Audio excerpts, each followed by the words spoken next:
Porque o ministro da Justiça e Segurança Pública, Flávio Dino, ele determinou que a Polícia Federal acompanhe as investigações sobre o assassinato dos 3 médicos no Rio de Janeiro. A gente trouxe mais cedo a informação e também as análises dos nossos comentaristas. A participação, segundo ele, se dá pelo elo de um dos mortos com os parlamentares Sâmia Bonfim e também Glauber Braga, ambos do PSOL. Diego Bombim é irmão da deputada e cunhado de Glauber. Dino também disse já haver indicações de quem seriam os autores desse ataque. Claro que a gente vai se aprofundar nisso ao longo da programação da Jovem Pan News, mas vamos fazer mais um rápido giro de análises com os nossos comentaristas. Dantas, de que maneira essa força-tarefa que envolve Polícia Civil, Polícia Federal e eventualmente outros órgãos estaduais e federais pode ajudar a elucidar esse crime? Daniel, quando você tem justamente essa integração, você tem mais chance, né, você tem mais, vamos dizer assim, mais cabeças pensando, você tem mais inteligência embutida na investigação. Você traz aí Polícia Federal, você traz a BIM, você traz, você coloca aí junto com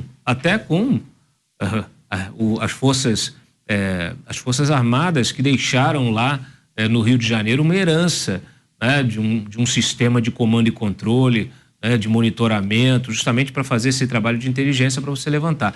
Não é difícil, não. Quando você faz esse monitoramento, você consegue, inclusive, as autoridades conseguem, vamos dizer assim, monitorar conversas entre criminosos, né, saber se esse crime ele foi assunto de conversas, né, e aí poder identificar de onde partiu e poder seguir uma trilha e uma pista que leve efetivamente à prisão desses criminosos. Esse tipo de cooperação, ela é muito comum quando há uma intervenção federal.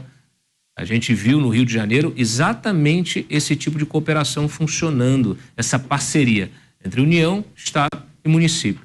É uma fórmula de sucesso. Ela poderia, inclusive, estar fundamentando, estar balizando a construção de políticas públicas. Você mencionou até o plano, chamado plano aí de combate ao crime organizado, que foi lançado, se é que podemos dizer assim, dias atrás, no início da semana, né, pelo ministro Flávio Dino, o que nada mais é do que, na verdade, uma embalagem para 3 programas que já existem, inclusive que foram relançados apesar do fracasso anterior.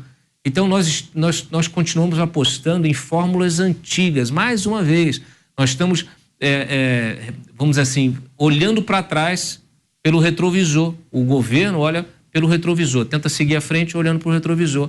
E esses desafios que se impõem, como o do próprio crime organizado, eles exigem uma disrupção do poder público, eles exigem políticas que realmente sejam inovadoras, porque todas as demais, os criminosos já conhecem muito bem, já sabem, inclusive, como evitar, né, que sejam alcançados, justamente porque eles sabem as limitações, sabem até onde o poder público pode ir.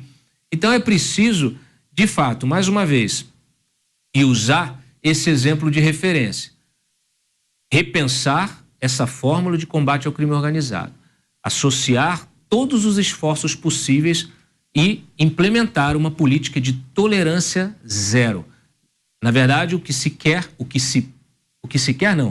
se deveria querer a partir daí, você entrar num processo de libertação da sociedade brasileira. A nossa sociedade hoje está refém do crime. Esse governo poderia, se quisesse, libertar a sociedade. Vamos ver qual será o desdobramento desta investigação, porque não adianta. As pessoas foram mortas. Você não vai recuperar essa vida. Que tipo de aprendizado que se tem com esse episódio? Como disse o Mota antes, são episódios recorrentes. Parece que a gente aposta na mesma fórmula para resolver o mesmo problema, só que o resultado é sempre o mesmo, é o fracasso. Roberto Mota. Mota, chamou a atenção que durante o dia o governador do Rio de Janeiro, Cláudio Castro, chegou a comparar os índices da criminalidade do Rio de Janeiro com as cidades de Paris e Nova York. Minha pergunta, cabe fazer esse tipo de comparação? E, por fim, queria que você comentasse essas falas e anúncios de Flávio Dino, dizendo que já há indicações da autoria das mortes dos médicos e também sobre a força-tarefa. A Polícia Federal irá ajudar a Polícia Civil Fluminense na elucidação desses crimes. Mota. A Polícia do Rio não precisa de nenhuma ajuda para elucidar esses crimes. Até porque os criminosos não tiveram nenhuma preocupação em proteger a sua identidade. Eles não estavam com máscara, eles não estavam com nenhum tipo de disfarce, eles cometeram um crime no meio da rua, num lugar onde haviam outras pessoas. O que a Polícia do Rio precisa é de liberdade para trabalhar. Os policiais precisam de apoio jurídico e moral. Eles precisam parar de olhar os sites de notícia todos os dias e se ver a si próprios descritos como bandidos, como assassinos, como se a polícia fosse a fonte de todo mal. É isso que a gente assiste todo dia.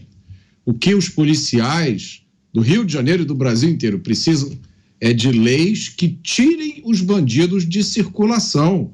Não é possível que um criminoso que cometeu vários crimes violentos continue sendo solto e sendo preso de novo pela polícia várias vezes. A raiz do problema está na legislação penal e na infiltração ideológica do sistema de justiça criminal.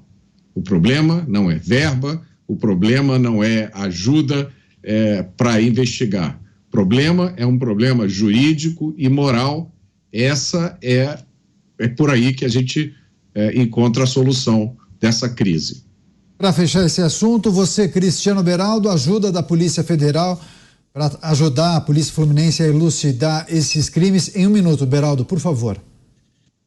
Olha, eu acho que é importantíssimo esclarecer esse crime. Como o Mota falou, não foi executado por pessoas profissionais que estavam ali escondendo a sua identidade, mas eu acho importante a gente observar o argumento, dizer que pelo fato do irmão de uma parlamentar estar envolvido neste crime horrível, é o que justifica a Polícia Federal. Isso não acho que é um argumento válido, a menos que ele tenha sofrido esse ataque em razão da condição da sua irmã. Não me parece, a princípio, ter sido o caso. Então, é preciso ter cuidado sobre esses argumentos, porque senão este é um crime que terá toda a atenção, mas muitos outros acontecem diariamente no Rio de Janeiro e estão ali jogados para debaixo do tapete.